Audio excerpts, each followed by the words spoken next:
Hey guys, thanks for joining me. I'm here with friend of the channel. We've been trying to do this video together for a long time. I'm here with Flash. What's up, brother? What's up, Ryan? How's it going, man? Good to see you. Thanks for Yeah, man, having I'm me glad on. we finally got to do this. We should have done this whenever I asked you a long ass time ago in Yeah, a more bullish context. It would have been more fun. I know, right? And this is like the first time I'm putting a face to the name on the Flash channel. So good to meet everyone, right? But hopefully we can go through some good charts today and share some perspectives. I think keep it interactive and yeah, just two guys talking shop at the end of the day, right? Well, dude, now that you're on camera, man, if things don't work out with MSTR and Bitcoin, you can always start an OnlyFans, right? Yeah. Yep. Leave that Cool. open. Well, dude, it's been fun meeting you and putting a face to the name and everything. If you guys don't follow Dang. Flash, I'm gonna put all his YouTube and Twitter in the description, and we're gonna share some charts. It may take a long time, it may take a short time, I don't know, but you're gonna go first, right? Yeah, I'm happy to. All right, let's pull it up. Got some interest. Cool. It's interesting timing for our meeting with It the sell off is. this weekend. So It is. So I have a bunch of charts to kind of go through. Again, we can either do a rapid fire if we want to stop on anyone to kind of talk through more. This is just my perspective. Obviously in this community, we kind of lean on each other, right? So a lot of what I'm going to dive in today is obviously my perspective, things I've gathered over the internet, and just also zooming out, I think is super important. So most of my charts today are going to be on the monthly time frame, just because again, that's what gives me the most clarity.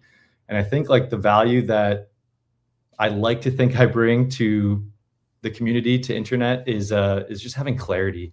I can't say I know what's going to happen, where things are going to go, but I think I can kind of put a good picture in place, like where we're at right now, and that can help folks maybe decide what's best for them, right? I think at the end of the day, like a lot of this is there's so much uncertainty, right? And so my goal is to really place my bets, based on what the chart is telling me, right? And maybe leaving out some narratives that I maybe have been considering in the past, and really just focusing on the chart.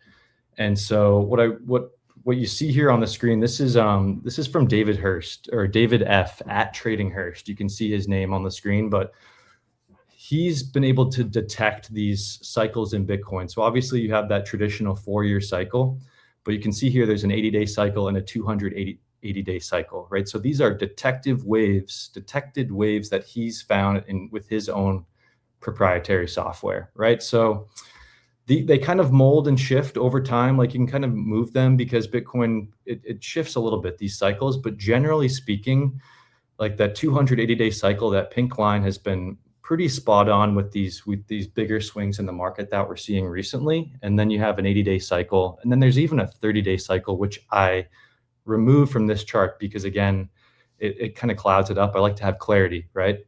So you can kind of see back in March, April of 2025 on that left-hand side of the chart, Bitcoin kind of had a little bit of a sell-off. You had that tariff low, and if you zoom in, you can kind of, it made a lower low, right? There was a range up top, then it duplicated that range onto the bottom, made a lower low, had that shakeout. That coincided generally with that bottom 280-day cycle and the 80-day cycle, right? And then from there, closed above that lower low, and we ended up going higher, right? And then once you get up to the top of the 280-day cycle, in the middle of the screen, you made a higher high, and that actually marked a local top, right? Because it was at the top of that cycle. Now we're close at the bottom of this duplicated range again, making a lower low. So what I'm expecting is for this cycle to eventually turn up again, the 200-day and the 80-day. And I think we're going to at least go higher. Now, I don't know how much higher we're going to go. Again, that's the uncertainty of it. You could make a higher high, you could go to the moon, right? But there's also, I think, a potential for this to be a head and shoulders, right? That left shoulder, then you have the head in the middle, and then potentially a right shoulder. But again, I don't know what's going to happen, but I think that's a possibility, right? So I was gonna say, it's interesting how like the low, like how this kind of syncs up on the higher time frame, the 280-day cycle, and how like it basically puts. I mean, I don't know exactly how he retrofitted this. If it was kind of based on that, I'm gonna assume it's not, or just kind of takes into aggregate, like more zoomed out.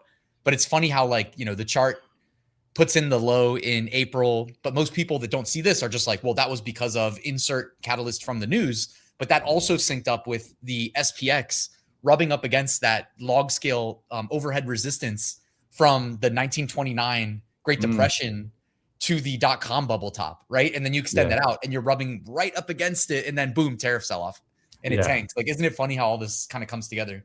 It's crazy. And that's why it's like, yes, you have your fundamentals and your news stories and things that maybe drive the market, but ultimately at the end of the day, like, you just got to look at the chart, and the chart will actually tell you a lot of what's going on. And again, it's all about probabilities for me, right? So if we go to the next one here, so this is Koosh, and Ryan, you and I were talking before the show, like, we love Koosh. We think he has great analysis, and he's been able to find, this, comparing it to, the Google structure, right? Where you have a rounded base, an accumulation structure, and then you kind of have a breakout sign of strength type Wyckoff consolidation, and then Google has really blasted off.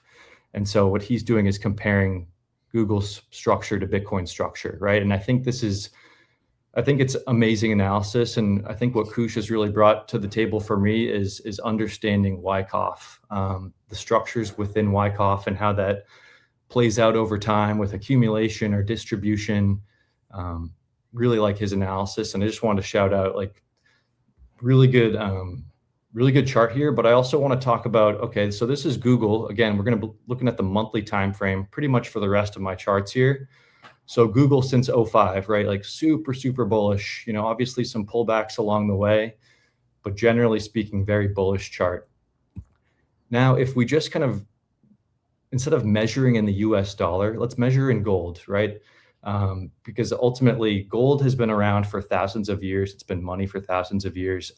I personally think there's a little bit of an illusion when it comes to measuring things in US dollars, right? So I like to always double check and just look at, what does this look like denominated in gold? And so denominated in gold, if we go back to this chart, like, look at how much Google's been blasting off here.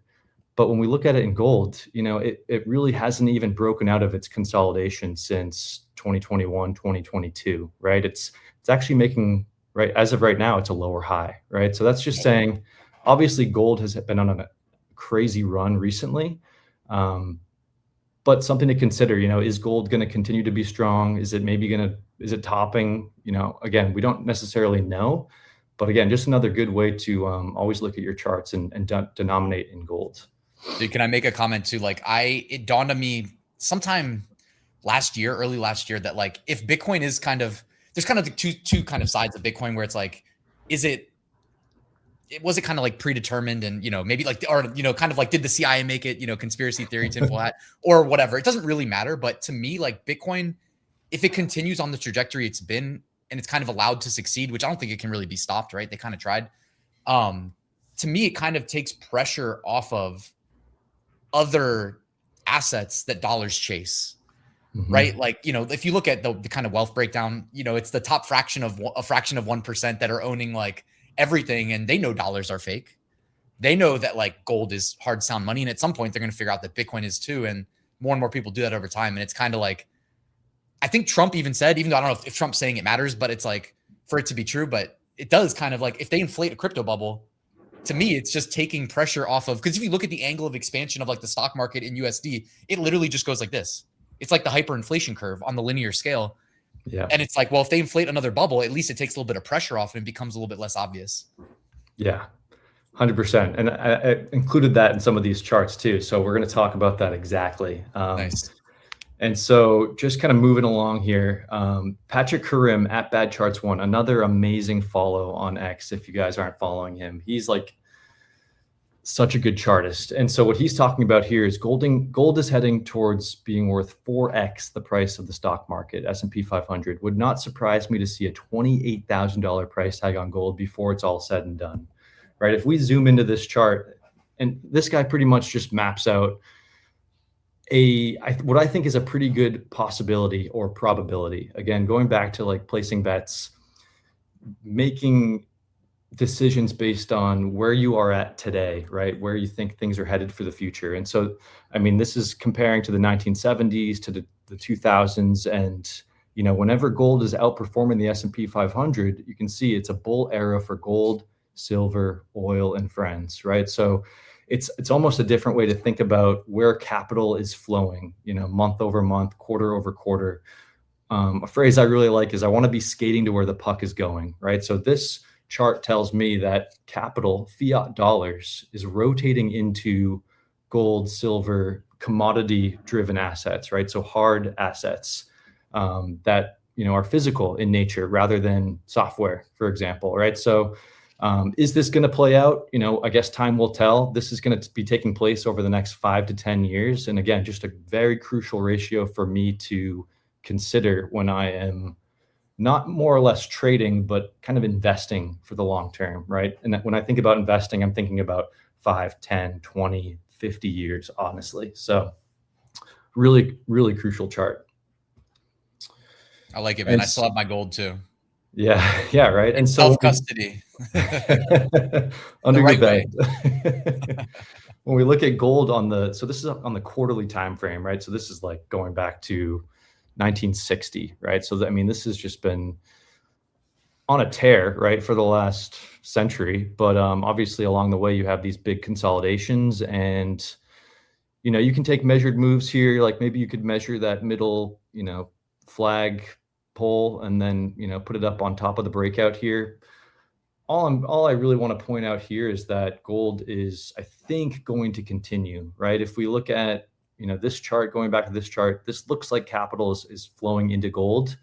Again, maybe some consolidations along the way.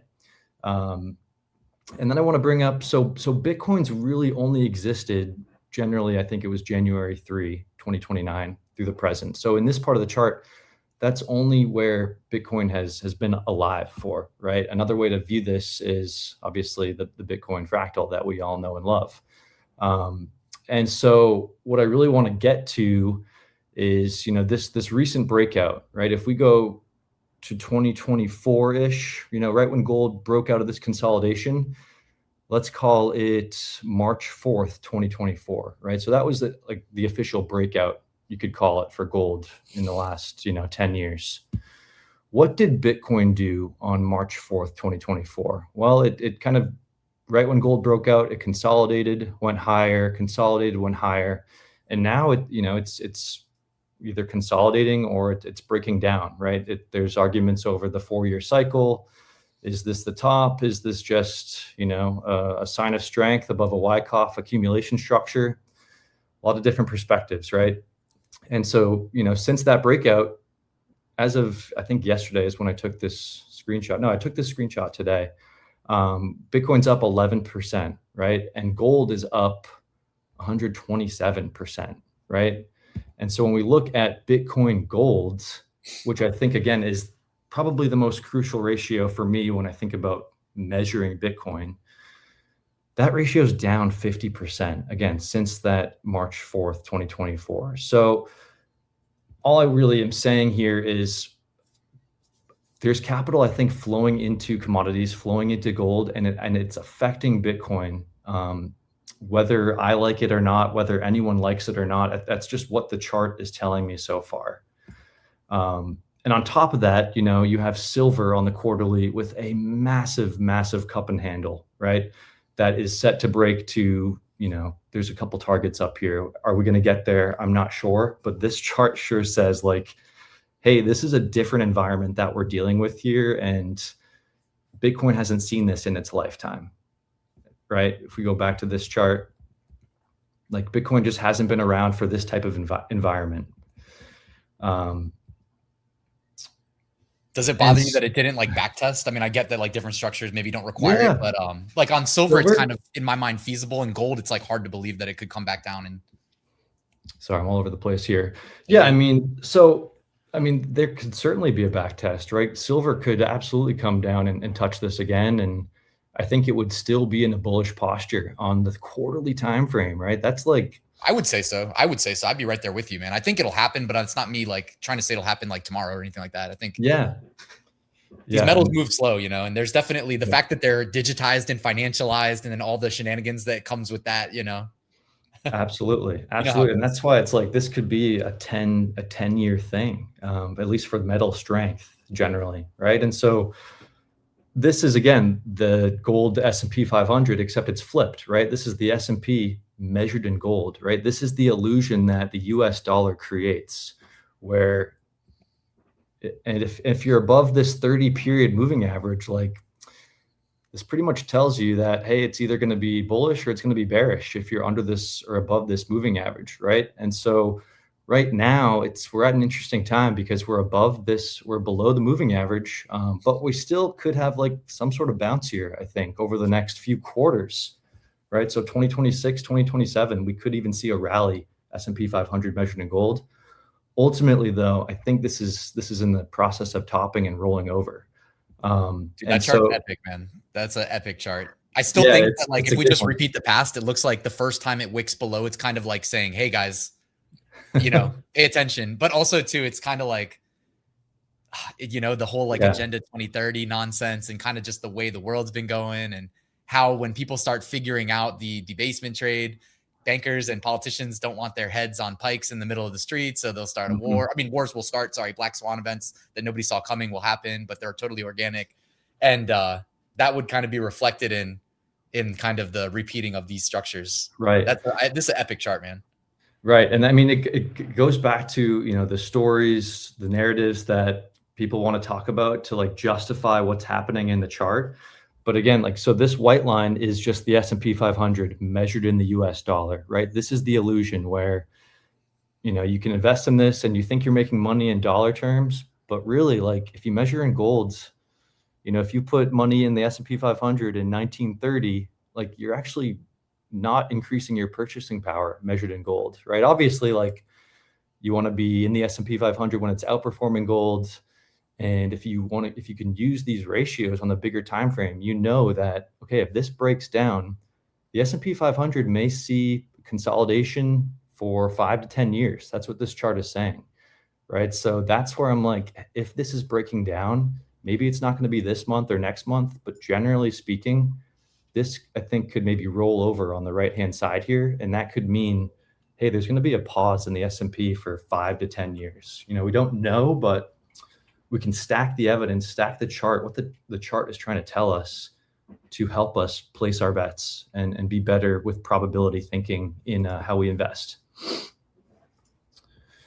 So that brings me to the NASDAQ measured in gold, right? So again, Bitcoin has only existed when the NASDAQ has been outperforming gold, right? And so I know, Ryan, we had a little back and forth on X yesterday about there's a couple different ways to look at this chart, and I would totally agree with you, right? But when we look at the S&P 500, I mean, this just looks too much like a top for me to say that this isn't a top as well, right? So this is a much longer term chart, but when we use the Ichimoku cloud, which is a pretty good indicator, not saying it's always perfect, but the point here is that this has, I think, increased probabilities of going to the downside, that it's below the Ichimoku cloud. It's making a lower high versus the .com bubble. And again, I'm just trying to stack the evidence to say, hey, this looks like it wants to decrease, but I don't necessarily know. Dude, I'm with you. I could see it though. Like, my whole thesis is like, I'm not thinking as far down the line as you are. So I give you props for this. I could just see it like kind of what you showed in the previous one too with against the SPX. It's like one more kind of counter trend, or counter trend. We're looking at like decades here, so I mean, whatever you call it, right? And maybe a rejection off the bottom of the cloud, and then the fate is kind of sealed, right? Like, we get into some weird financial turmoil, and then we're denominating the next chart the next time we do a video together in some other currency or something, right? Right. I mean, as you can see here, like the NASDAQ, it made a lower high here recently, right? When it was just above the Ichimoku cloud, and now it's below it. Bitcoin made a higher high, right? Measured in the US dollar, right? So what I'm saying is, like, Bitcoin can still increase in dollar terms, but when you're measuring in gold, it might not, right? So again, we could certainly get a rally here for the next year or two, right? And then ultimately roll over. So yeah, Bitcoin, I think, could do what Kush is saying and follow Google's fractal, right? But ultimately, when we zoom out, I don't know, it looks like it's rolling over to me. I think like extremes like extremes when they're put in charts, like I think are a big tell of where things are headed. but they, obviously we know that, like, they don't tend to move in like straight lines. That's why it's kind of Right. like you expect counter trend. You reset momentum oscillators. You look at things like RSI to measure strength of moves and trend changes. So like you could totally be right. I just still think it like factors into how I'm seeing things as well. I'll show you my charts too and my view on Yeah, things. yeah, absolutely. And then like this blue line is the distance percentage from, I think it's the 200 period moving average. So again, on the monthly time frame, it's like the 200 month moving average. But this to me is like a breakdown. Like this looks ugly, where this would have to really, really repair itself in order to be bullish again. And then below that, you have the ADX, and generally with the ADX, quick rundown. If the red is above the green, generally it's bearish. That means the ratio is going to go down. Obviously, it can flip, but again, just trying to stack the evidence here. This looks bearish for me. And then, okay, so that again brings us back to Bitcoin Gold, right? And so again, I tweeted this out yesterday. The power law has only measured Bitcoin since its inception. Bitcoin hasn't existed in a true gold bull market. We don't know how it will behave in this environment, but so far the chart tells us it's not behaving like we were told. Like this narrative around Bitcoin being energy money that, you had Stephen Perrinaud on, in a previous video, that physicist, and I love his work. I'm just not sure, like, Bitcoin hasn't lived through this new environment yet. So we're seeing in real time how it's behaving. And so far, given the strength of gold, you're really just going sideways. Bitcoin's really just going sideways measured in gold. And, since 2018, 2017, that blow off top, like we're now kind of under that. So it can still appreciate in US dollar terms. But again, under the hood, I consider this just a crack in the armor. Like this isn't really, I don't know. It's just interesting to follow. I don't know what's going to happen at the end of the day, but yeah, not sure your thoughts on this. Models will be updated to account for today's price action, and then it'll just, the little rainbow chart will expand in the future. Exactly. Right. Range So is then, widen. yeah.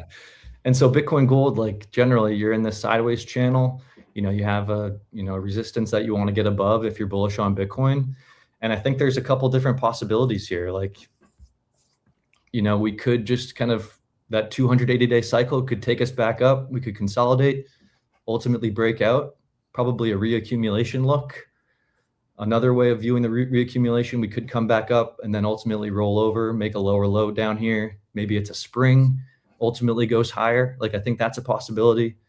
And then another possibility is, maybe this gold thing going to $28,000 if it reaches a 4-to-1 of the S&P. If this continues as it is today, it probably doesn't bode well for Bitcoin in the next 5 or 10 years when you measure in gold. But ultimately, you have to think in 20 years when everything is digital and AI is everywhere, like you have to think Bitcoin is going to be a huge part of that world. But again, we got to kind of pay attention to the chart too.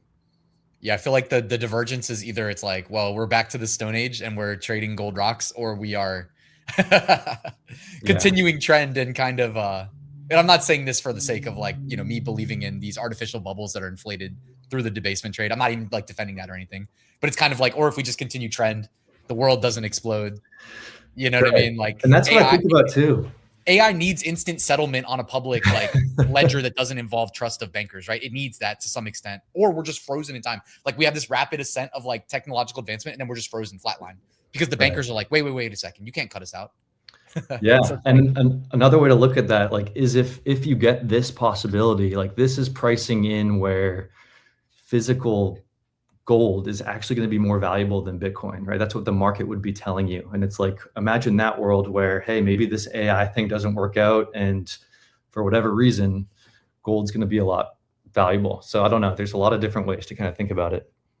Yeah, I don't know if there's even a right answer. This thing's going to constantly evolve, right? Like one thing that was interesting too, I don't know if you've seen the analog of like gold preceding the, like basically like in the 60s when it preceded like an 8x run, like the biggest, I think, expansion gold's had in USD terms, like the structure that preceded it looks like Bitcoin over the last 5 years.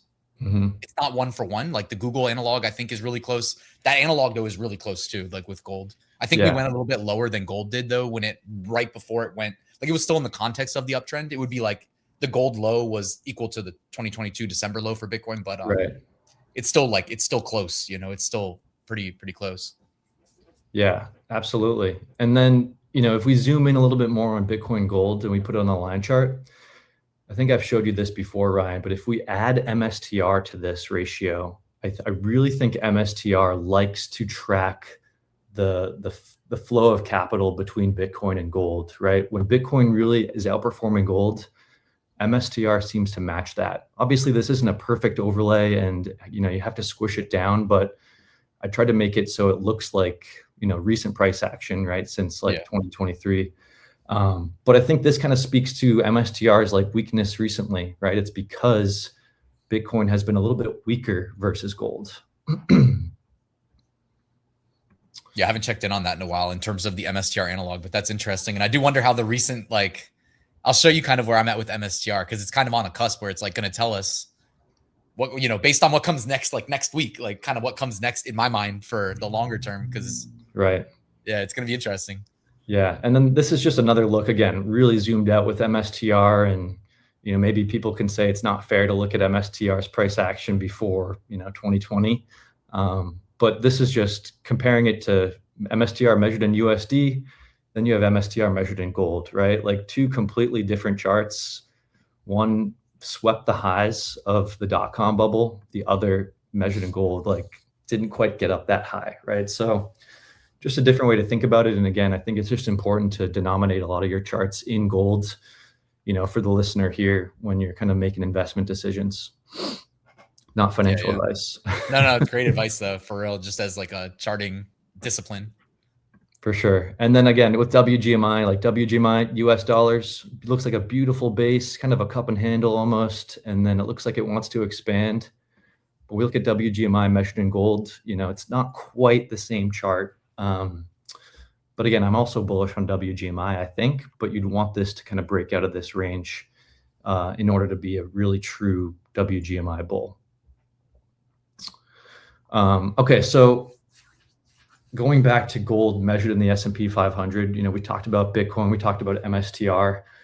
I also just want to bring to the table another maybe opportunity, right, that I'm seeing. So gold measured in the S&P 500, obviously looks like it wants to break out of this base. You know, this could also consolidate and go sideways, right? If we pull up the 30-month moving average and the monthly cloud, you know, there's a little arc formation here, and typically you want, you know, your arc to line up with that 30-month moving average in the cloud.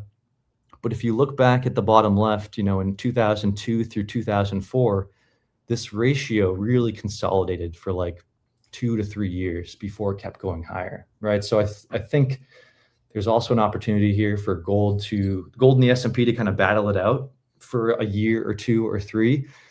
But then ultimately, I do think gold is going to, you know, take those capital flows and go higher, right? So URA, I've looked at, obviously this means like big commodity bull market, right? If gold is going to outperform S&P 500, I've looked at a ton of ETFs, right? I've measured a ton of ETFs, like commodity ETFs versus like software ETFs, for example. And I'm really seeing a lot of interesting things when it comes to Global X Uranium ETF. And so for those of you who don't know what this is, it's, you know, uranium will likely play a key role in the global energy transition. You know, forecasts suggest that reactor demand could rise from an estimated 65,000 metric tons in 2023 to nearly 130,000 in 2040. So it's really just a play on, you know, the energy commodity transition, you know, the commodity bull market that I think is ahead of us. And so when I look at URA, like just again, a beautiful rounded bottom accumulation structure, like you rarely kind of see these arcs playing up to the upside. But in this case, you're kind of seeing it in real time. Again, with the 30-month moving average nicely going to the upside with the cloud. And if we zoom out a little bit, like I pulled the fibs from the top to the bottom here, and I think like this is potentially like a huge opportunity, in my opinion, not financial advice, but you know, a couple fib targets up here, some nice round numbers where this is an ETF, right? This isn't like one single stock or one single thing. I think there's a lot of potential here in URA. And then we can kind of look at it. And again, we want to be measuring in other ratios to make sure that we're doing the right thing. So URA measured in the S&P 500, just my perspective, but this looks really good. You know, you're breaking out of a base, looks like it wants to go higher. URA measured in the triple Qs, looks like it wants to follow what it's doing against the S&P 500. You have URA measured in the T triple Qs, which is a 3x levered ETF. And so again, this is still pretty early, but this looks bullish to me. Damn, yo, you really went to the depth. Dude, I'm going through it.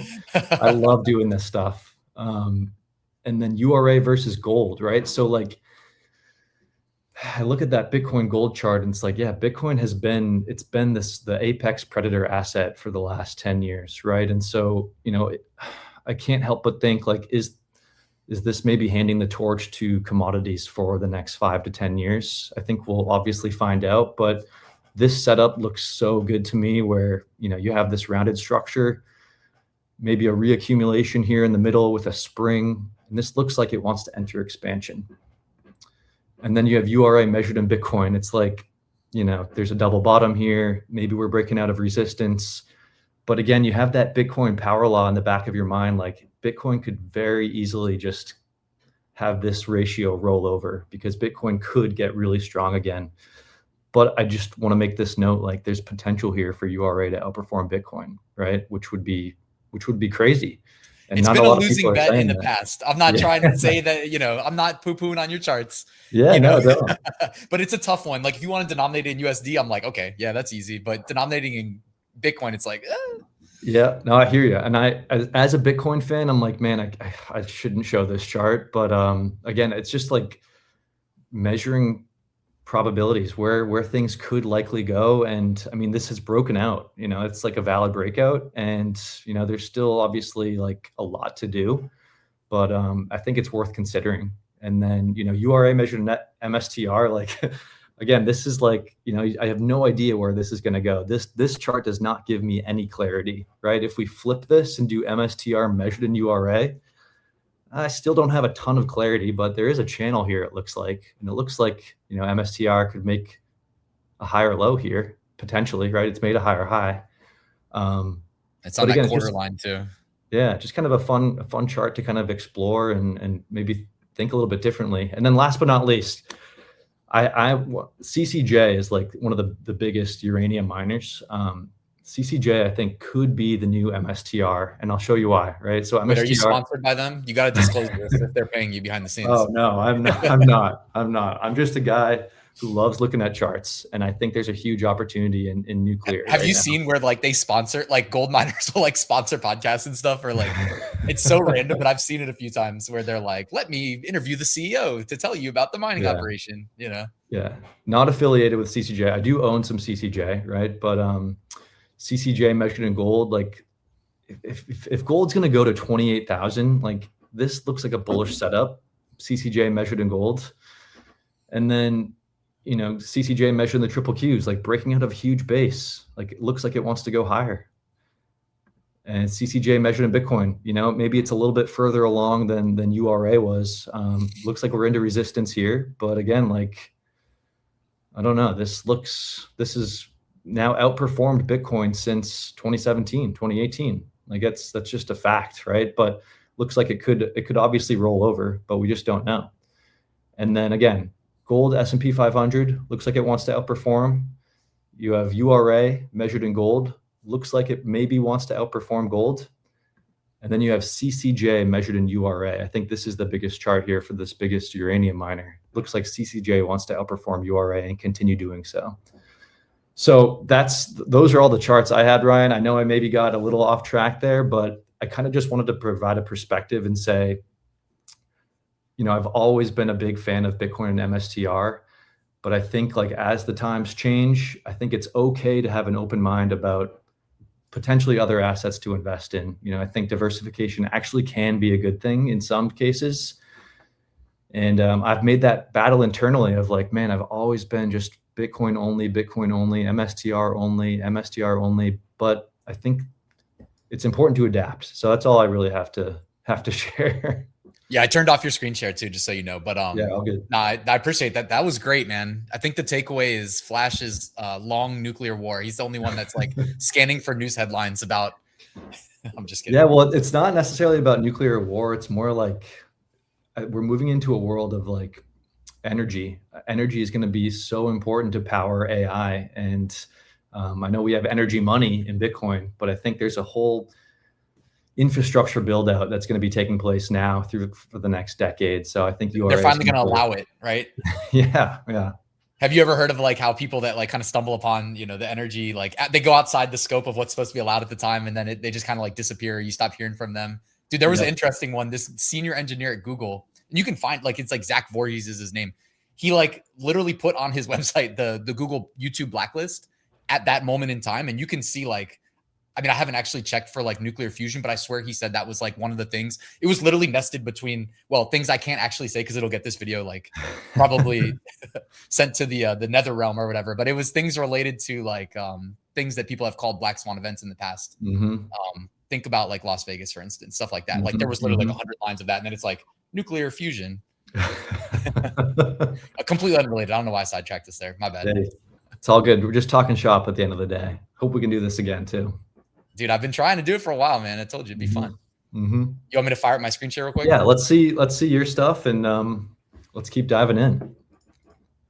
All right, I got a few, not too many, but I do appreciate you took us literally to like uranium and TQQQ. So I mean, I'm not going to impress you to that extent. By the way, if you guys like Flash's stuff, if you're watching on my channel, link in the description to YouTube and Twitter. So this one to me is just a simple one, right? Sometimes I just zoom out and I'm just like, all right, what do I see? I see the wedge, 2020, 2021. Well, I guess this is post the big parabola, right? That set up the wedge. That's why I say like these extremes sometimes like set up like where the puck is headed, as Wayne Gretzky said, right? Famously. You a hockey fan? A little bit, yeah. I just love that line. Like it just makes sense. I'm a Bruins guy. I hate you then. I'm a Washington Capitals fan, so. But Bruins, I don't hate as much as the Penguins, I would say. All right. So wedge expansion. Is this time different? Time will tell. But like steep wedge, which I think matters in terms of like the V that comes out of it, if I'm correct, time will tell. But that's basically just me kind of like keeping it simple, right? Like you get all this tight consolidation. We're literally in the last innings of this. We're going to figure out if it's going here or here. Kind of the way I have this connected, you know, is essentially this was set up by these lows, and you're just expanding this and catching it here, and we'll see. You know, we're gonna know really soon. It's gonna be kind of scary, but at the apex there, it looks like. And my whole thing too, man, is like, come on, look how far down we are beneath the 200-day. It's like even if you're bearish, don't you expect like that, something like that, you know? So to me, I think we can close this gap really soon, and then really the decision point, maybe we do another video, is when we're here, right?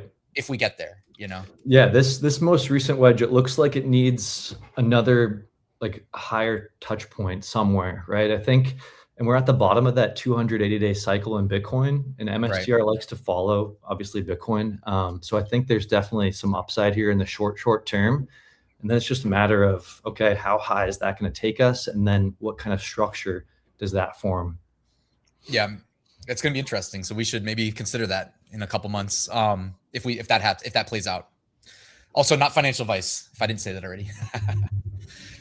This I thought was interesting. It was just an observation. Like, I guess there's maybe a lot going on here. There doesn't really need to be. What I was going to say is just, if we just zoom in, you remember how a week or two ago, MSTR was at 190 and Bitcoin was just testing the kind of, I call it like a cluster of long-term moving averages. And I was like, guys, like, do not go long here.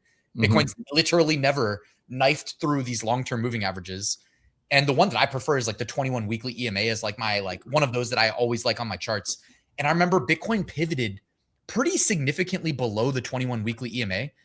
But by the time the weekly candle closed, it had pulled it down. And it's just like, dude, these charts do not leave. Like nothing about these charts is random. They always know. So I just wanted to mention that like this right here, because I thought this was interesting. The daily RSI was up here. It was literally right here. And if you zoom closed below it. Yep, it closed exactly in line, no coincidences, with what was set up on the daily RSI, this downtrend right here. It closed exactly by the time that day ended. Because I don't know if you guys remember the 190 day, but that was a big inverted hammer. And it kind of told you that, no, we've got further to go to the downside. So I just think that it's so interesting, man. Also, this was just something that literally before I got on the call with you, I noticed that the RSI right here was equal to the RSI right here. And if you kind of close this and zoom in, it was the low right before this wedge broke to the upside in September of 2024. It was the same RSI. Obviously, context is different. Like we were on the 200-day there. It just, tested it. I actually, dude, do you ever look at like how insanely vicious MSTR can be sometimes? Like right here, it closed beneath the 200-day and then gapped up. But like somebody who's responsible would have been like probably reducing their exposure at like 3:55 p.m. being like, all right, this is too little too crazy, only to get crushed right there the next day. It gaps up. It never backtests it. Right. It just rips, it just goes. So. Yeah. I mean, like we were talking about before, it's like Bitcoin and MSTR, I think they like to make lower lows, shake people out, close above that lower low and rocket higher. And same thing, it makes a higher high, closes below it, it sells off. It's like, you're just kind of have to look for those higher highs and lower lows and just kind of see where you're at again with that 200-day. And it helps. It definitely helps. It's so vicious, man. Even up here, like just to like not to sidetrack, but like when you do like a fib retrace, like it gave me basically with confidence, like 525 roughly as like, that would have been a good top target. And instead, what does it do? It opened at 535 and then traded up to 545 and just kept lying. It literally was like telling lie on top of lie on top of lie. And people who didn't like really look at this chart and be disciplined, because I would have said, hey, like if I had like, if I'm giving advice back then, which this is not advice, of course, but like I would have said stop loss 525 because it could be shenanigans above there. And then it proceeded to dump 35%. Just insane, man. Yeah, just looking back at those candles like in November, December of 2024, it's like those candles were insane. Dude, yeah, like, but I mean, hey, what is it? Does this remind you of anything that we've seen recently by chance, by the way? Yep. Anything? Yep. Anything at all? Exactly, yeah. Gold, silver. I think it's the financialization. It's all the levers of traditional finance, It incentivizes these moves to pick up in volatility when they're kind of nearing at least like a short-term trend change per se. For sure. Right? So basically like, I was just gonna say daily RSI too. Like I noticed the kind of like those green lines kind of consistent in maybe establishing an uptrend. We kind of hit that down here from the, Yep. That's diverging a little bit too. I'm monitoring that basically. Yeah. Bitcoin, just interesting. Like I basically showed like this is monthly time frame, 2 trend lines that intersect literally where the monthly RSI closed yesterday. Like, and I tried to illustrate like how they kind of were established in the past. And that was one thing that I couldn't wrap my head around because I was like, is Bitcoin going to flush below like 82.5 was kind of what I was watching. I think I may have made an error on that number, but either way, it's like it did, and it flushed it right down to the monthly RSI support. And then what was funny too is it was beneath it. Like currently, right now, it's beneath it, but we're like 1 day into the month, so I'm not too worried. But it was underneath it, and I was like, well, is Bitcoin going to kind of recover and close right there where I expected to close? And it did. So no coincidences. Yep. And in the past, you can kind of see that it's been a nice little potential bounce target. But so there was that. Then I guess if you just kind of look at this is just Bitcoin linear chart, a nice little parallel channel divided up into quarters, and we're just right on the 25 line. So it's crazy. And which I don't think that there's less significance because it's there. I think that that's equally significant as the bottom, the 50, the 75, and the top. For sure. And we just started a new month today. So fresh candle today. Yep. And it's such an exciting time, right? Even the weekly candle, like tonight, it's going to be interesting to see where it closes. Yeah, absolutely. And that's why I'm like, it's okay to look at the monthly time frame. There's a lot to be discovered there. When you're seeing the bigger picture and really zooming out, it's so crucial because it's fun to get into the weekly and the daily and the 4 hour, right? But it can be dangerous. Yeah, I don't go below daily usually because it's like, you can drive yourself crazy. Yeah. I also don't denominate things in TQQQ to be honest, but maybe I need to start. Yeah. Well, that was more so just to say like, hey, URA, which isn't a levered ETF, could be outperforming a triple levered NASDAQ ETF, which is just mind blowing to me. I believe that though, because I'm so not a fan of the levered ETFs in general. So yeah, Yeah. they can cause a lot of trouble if you're not careful. I think they're misunderstood. I think they exist for people that literally can't like get options exposure, but Yeah. people end up like trading options on them. And it's like, okay, I mean, I guess. This was something that just like, again, RSI, again, we looked at daily, we looked at monthly. This is Bitcoin on the weekly, just showing that like what's preceded basically the big parabolas. And to me, like I love my, whatever I call it, super cycle indicator chart, kind of showing when Bitcoin goes into those expansive parabolic phases. This has been a better indicator of like trying to time exactly when to buy, even though you might have a kind of a waiting period. Like you had the 1, 2, 3, 4, 5 on the weekly. It would have given you a buy signal at like 240 in January 2015 that ultimately was the start of just an insane uptrend that topped in December of 2017, right? You had the same structure repeat again here preceding 2020. The COVID sell-off was the ultimate, like the fifth down, but it's 1, 2, 3, 4, 5. The 2 was definitely muted, but you still had that structure. And if you had just bought the, breakout of the downtrend, which was not easy to define, so it's really just pattern matching, but you got the 1, 2, 3, 4, 5, then you got from there 1,300%. And then just where are we today? We're there basically. I mean, and massive also, one. Yeah. Like, and it's literally like if you connect these two, RSI supports on the weekly, you get right there. So will it hold? Will it not hold? It's just tough to bet against, even if you're bearish. I mean, like even the bears were saying, all right, we should see a bounce here. And to me, that seems more likely. I mean, but again, time will tell, not financial advice. This is what preceded the parabolas here too. So it's just consistent in my mind. You have any comment on that? Yeah, I mean, I think just going back to that first chart I showed with trading Hearst and his cycles, like we're at the bottom of the bottom of like 2 big cycles. I think mid to late February we should officially have a bottom, and then that 208-day cycle should bring us up through July, right? And so it's just a matter of, okay, if this cycle is going to remain, how high are we going to go through July? And then we can kind of see what's going to happen next. But I do think there's going to be some upside here into the summer. Yeah. And I wasn't planning it, but I'll show like the MSTR charts quickly too, about like why I think that it's going to be an accelerated move. It's not just the depth, like the angle of this. It's not just the like angle of that wedge, but I have trouble like understanding if it's not a V coming out of it too. Like, I think that's the most logical play, but where was I going to go? Oh yeah. Okay. This is for you, right? Denominate Bitcoin in gold. Well, for one, like just like a nice little RSI channel there on the monthly. Yeah. Between tops and bottoms. So that was a nice little, again, it's like, it's tough to think that we don't see, even if you want to be macro bearish, like it's tough, right? You're right in that nice, like, and if you start thinking that Bitcoin starts to pick up, then to me, does that mean the PMI picks up? I did some research into the PMI, and like PMI is just a relative measure. It's a relative data point. So it's like, you could have a shit economy, but if this month's better than last month in a shit economy, you're still trending up. You're pulling that thing up. So you know how it is, like government statistics, they're always willing to, mislead per se. I always think it's funny. If it's not like a discrete measure, it's just relative. It's like, then what are you even saying? But right.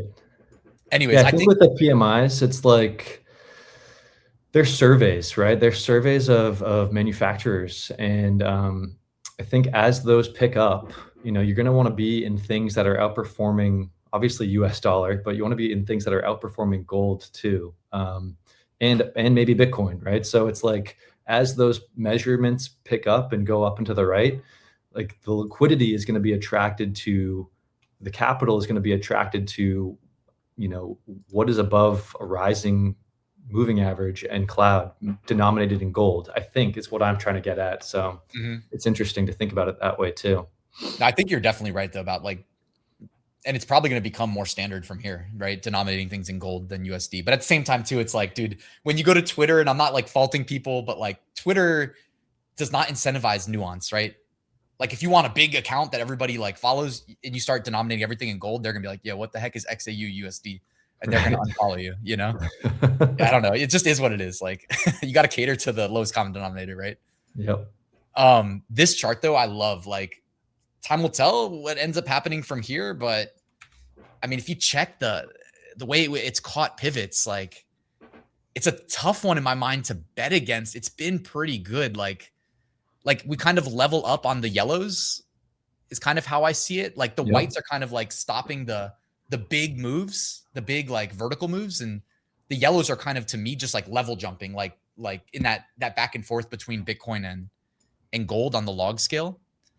And I just think that we're basically akin to like what I marked here, in that we level jumped, and this is what's kind of crazy. We jumped in March of 2024 up to the next, Bitcoin gold ratio level, and we've just been bullshitting since then. Like, like straight up, we've just been bullshitting since then. Nothing's really happened. It's just been killing options premiums, confusing people, making people think we got the, by the way, too, it is kind of like when you hit this next level, you would think maybe there's back test and go, but it's just literally been chop, chop, chop, chop, chop. Maybe it rolls over, you got to be open-minded to everything, but it's right on. And this is what blew my mind, man. I didn't touch this chart, right? Like this past week, I did not touch this chart. So if you think about the depth of the gold sell-off to 4,800 from 56, and then Bitcoin sell-off, if nothing changes here, it literally, like, if gold sell-off seemed random, it allowed for Bitcoin to sell off as deep as it did while staying basically on that support, which blows my mind. Yeah, the monthly closed and then opened right on that support. Yeah, if you zoom in, you could argue definitely that it's like a couple pixels too low, which I can't take away from anybody, but to me, that's so insane. It's so insane, right? So anyways, 100%. I thought this was super interesting. It's like another way of kind of looking at the ratio. And if in theory we get a rotation here, which, I mean, I had this other chart queued up that's just so simple. It's just a simple ass chart, but it's the yellow lines are when gold hits a, top in terms of its cycles or whatever. It's hard to say gold top, right? Everything's up and to the right over the long time horizon, but you know what I mean. And then the white line is IWM, small cap ETF, rate sensitive, financial condition sensitive, hitting new all-time highs. And when you get those two together, I mean, back in 2011, 2013, you had the biggest gap. They kind of started to happen in tandem since then. But you get like the parabolas. So right. Is it literally like, do I need to copy one of these yellow lines now and move it over to here, perhaps maybe?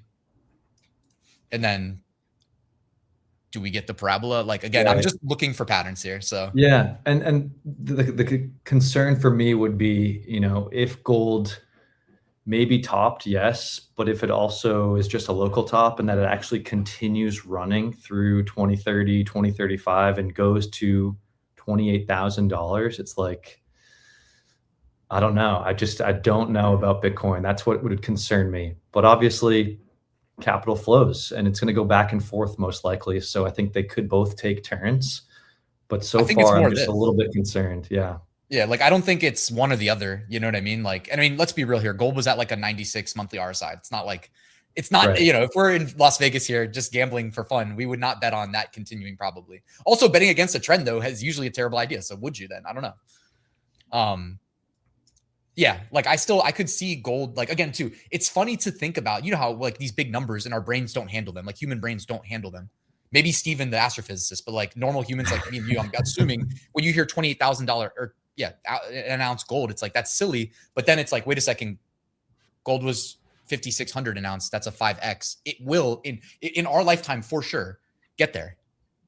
Right. Right. It's just like, how many ounces of gold do you need to buy a house? How many Bitcoins do you need to buy a house? Like every year we go to a boat show and I'm just like, damn, like these boats get more and more expensive every year, unless you're denominating them in Bitcoin, in which case they get cheaper.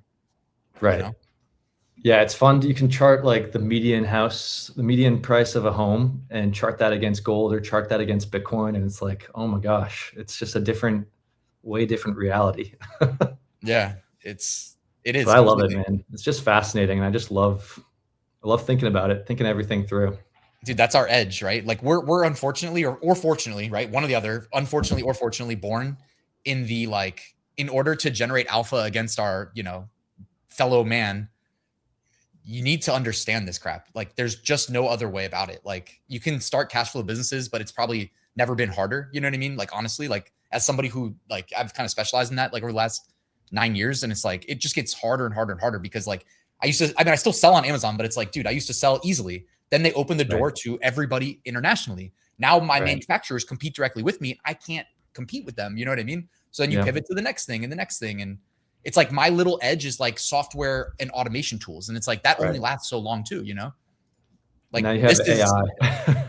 Yeah, well, yeah. You have to be an early adopter, and you just have to be willing to hit the grind, you know, like. Yep. Yeah. So anyways, the financialization, I think we can definitely, at a minimum, you have to understand this anyways, because if you keep your money in the bank, you just get rocked, you know? Yeah. You Got to don't have a adapt. choice. Keep adapting. Keep adapt or die. Yeah. And it's cool that we have like a public outlet to share what we learn, like on YouTube For and stuff. sure. Absolutely. And thanks for setting up the stream. I mean, you crush it on these things and you bring on awesome guests. And again, it's all about perspective and sharing ideas and helping everyone get better, I think. So appreciate you having me on, man. Yeah, man, I'm happy to. It's great that we got to do this finally. This was interesting, dude. When I first saw this on, like, my mind was kind of blown. I don't remember if it was this one or the Bitcoin one that I did on, it was literally while I was recording a YouTube video, but I was like, oh my God, like what? Like the top to the bottom is the same as bottom to top. And so then I'm just like, well, then I think, and this goes a little bit against Trading Hearst's cyclical thing. So, I mean, we'll see what happens. But, you know, like I'm definitely interested to see what happens in October of 2026, just based on these cycles, you know. Like the one thing that I'm willing to say, and I know this is like a hot take or whatever, but like everybody on Twitter is just like this to this and then to this, because nothing ever changes. And it's like, well, no, guys, things change. Like, like, I don't know. It's just like nuance isn't allowed on Twitter though. And that's why I like YouTube. But these channels are really solid though. I mean, that's just the trajectory. So it seems, right? And then it's just a matter of, okay, is that going to hit a top or is that going to consolidate and continue grinding until the bottom of that channel? And then maybe does it go? Yeah. And that's really the bet, right? I mean, it could, but shit, man, that would probably, in my mind, at least require like a catalyst, but who knows? Maybe it's telling us the catalyst is coming, you know? You're right. And then just worth noting too, like Bitcoin, this is like my equivalent of the Trading Hearst. I noticed that Bitcoin has like, everybody talks about 4-year cycle. Well, I don't talk about 4-year cycle because I just don't really care. I don't think that's a thing. I mean, I see it's a thing, but like, to me, that's just a parallel channel. Right. That's all it is. Like the 4-year cycle to me, those are just words. Like I want to see it this way, but this is unrelated. This is 183 weeks. So it's like 3 years plus a little bit more. Yep. And I just noticed that like you get the same pattern of like sell off into the, and it doesn't immediately reverse, by the way, when it ends, but it basically helps you predict the sell off.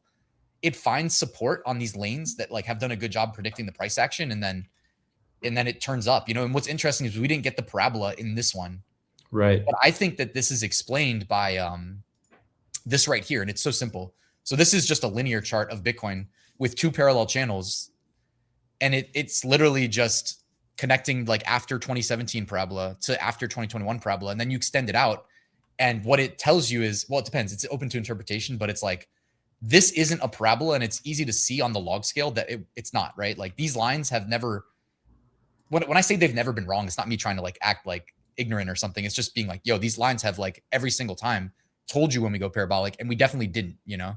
Right. This was all a big base, like for sure. This hopefully makes it easy to see. And so to me, what happened is these told you that a parabola precedes it, and now you extend it out and it became resistance. That's all. Mm-hmm. That's all it's telling me. And it helps explain away, like, if you put it in conjunction with this chart, to me, it helps explain it away because it's a different, like, timing frequency. Yeah, it's just a matter of if it can get through that that resistance, right? And it's then grind a little bit and then shoot up, I think. Yeah, I mean, we're right on. Like, I've been saying to like watch 83K. And we got there because I wanted to make contact with this, you know, that lane or whatever. Because it doesn't show as well on this one, but I could just switch it over really quickly, take like 2 seconds. And this one, it shows really well. Like I put like arrows where it basically caught the pivots like extremely cleanly, but it's also not, you know how charts are. Like sometimes you just wick above it, like this top right here, you know, like that was December and January 2017, 2018, January. Like it can wick above, but like the body's still closed on it, you know? So, right. You know, it's like, it doesn't always have to be super clean. I guess that's kind of ugly that the February candle opened beneath it. It would have been nice if it opened on it, but yeah, like time will tell, you know, at least like when viewed in the context of like trying to cross above these clusters of moving averages, that's how I was able to predict. I just mapped out like all the rejections and the depth. And I just said, hey, if we're viewing this in a bullish lens, like you would still expect it to reject off of these. And so far, I mean, 22.9% is the depth, you know, and for sure. This We're Good. close. I think we're close. Like, again, we're making this little lower low here, little shakeout, and then I think that's just how like Bitcoin likes to move through time and space. So again, if we close back above that November low, then I think it could be on for a little bit at least. Yeah, I expect the February candle to be green, and like you said, basically. I just made a chart last night, if I can find it. Yeah, let me just pull this up real quick. So basically, what I thought would be interesting about this, I was just comparing like Google. I had it on my side monitor to kind of Bitcoin. Yep. But like, if you just kind of overlay it too, I don't know. This may look ugly because I have like all the stuff on the charts going on. You can definitely see that though. You can see it. You know, it kind of, if I'm matching up the right side, like that's literally basically where we are, you know, and you can see what came next for Google. If you match the depth of the, but also I think like Bitcoin moves differently than Google. Like Google's a multi-trillion-dollar company, and Bitcoin, I guess technically is a multi-trillion-dollar company, but I think it's governed by different, right, you know, finite supply and all that crap. But I mean, that fractal looks good. That looks really good. And that's what Kusha's saying, right? It's a accumulation, Wyckoff accumulation into a sign of strength, consolidation, and there's a big shakeout in that big region. And I think it can go higher. Dude, I was just thinking when you were talking to is like, if they didn't already name it Wyckoff, like I would call it just max fuckery pattern, you know? Yeah. It's like, no, right before, like literally everybody's watching like on the Google equivalent, like right here. It's exactly. Like, no, right before we gain 150%, do this. Like I could just picture the market makers like having breakfast together being like, I have this crazy idea, you know, we'll just dump it right there and then we'll rip it 150%, you know? It's just like, it's so sick. It's so sick. It's so sick. But that's what it takes to be successful in these markets. And that's why it's like, man, the buy and hold is just so much easier. Yeah. This is the last chart I think I have. So, this is my favorite chart though. I mean, honestly, it's based on this, by the way. Like this is the chart that inspired me to like get real active into this trade, start posting more on YouTube and all that crap. Like to really take this seriously, because this chart, if you're just disciplined and patient, which is easier said than done, yeah, you know, but like for real, if you just kind of like get like, I would say it's so simple in terms of like these lines tell you when to get bullish, right? Like above it, get bullish, and below it, just chill or sit on your hands. Or if you're below it and you're under the 200-day, get bearish, whatever. You know what I mean? Simple rules. But like above it, you kind of know what to expect because it's really never been wrong in predicting the parabolas. By the way, another sick thing. Dude, we talked about this, like I think, but this was before the 2017 parabola, and it was just like for no reason, minus 27.6%. And then the next week was just, you know, the body of the candle closed plus 43, but in total it was plus 53. And then that was the start of the parabola. It's just so sick. It's so sick. But, and how do you make sense of that? If we're trying to be influencers doing TA with a straight face, tell people, because I had to do this like 2 weeks ago, be like, yo guys, I know MSTR is super bullish and Bitcoin's at 98K and MSTR is at 190, but this doesn't make sense. Like it's, yeah. And I had to do it. And I had to be like, I think it's going to like 140 and it should happen at the end of January. Like, how do you say that with a straight face? That's insane. And then it happened. So let's see if I can parlay the rest of this. But dude, this is my favorite chart. It's literally based on that chart I just showed you, except I turned into parallel channels. And it's something new that I've never seen. And maybe there's other charts that are like this, but I've never seen it, where you have to put gaps in it for it to work. It doesn't work really without the gaps. Or it doesn't, to me, tell the story correctly without the gaps. And it's just this pattern of like, break up and out, back test the top, and then go. So in that, you know, pink to orange, it back tested pink, then went to the top of orange. Here it pulled out of orange, back test top of orange, go straight to the top of yellow. So everybody who today thinks that you just copy paste the post 2021 parabola analog and says that we just continue to sell off for another year and blah, blah, blah. It's like, well, then you would think that you break out, back test, and then go to the top. Obviously we didn't do that because things change that we talked about. What's the top of the green? Yeah, dude. See, hey, that's where I wanted to end on a bullish note. Let's go. Dude, this is why I'm saying this is one of these things that like breaks people's brains. And I know you're not allowed to say bullish things when things are bearish, blah, blah, blah. But like, it's telling us right here. It literally is telling us right here. The top range, maybe not to $1, right? Because it's also open to interpretation. You would get this. People that don't chart, it's a little bit harder to explain maybe, but like you can essentially manipulate the, like I'm saying that this is a quarter, but is the quarter here? Is it here? Is it here? Because that makes this on the log scale. It makes a huge difference. Right. It makes, it could make $100,000 difference. But yes, you asked the fun question. So the way I actually see this playing out, if I'm being completely honest, I think it's going to look a lot like 2013, but prolonged. 2013 had this big double move. I've thought a lot about this, and I've like looked at analogs like MSTR and stuff, but I think it ends up looking something like this with the double. And I think part of my bias is the MSTR like October date. So I think it hits like the 75 here at 325K in October. Maybe this isn't like perfectly aligned or whatever, but then it also factors in the Steven, the astrophysicist. Let's assume he's correct, May 2027. Right. And you're up here above 550K. Nuts. Which seems crazy, but the problem is it's literally right in line with this, if you ask me. And there is diminishing returns. If you measure from here, like from the 2020 breakout, then it was only 3.75x, but we're talking about breaking out at 128K. Right. So then it just becomes, 128, even if it just does what it did, times 3.75, like that takes you to 480. Right.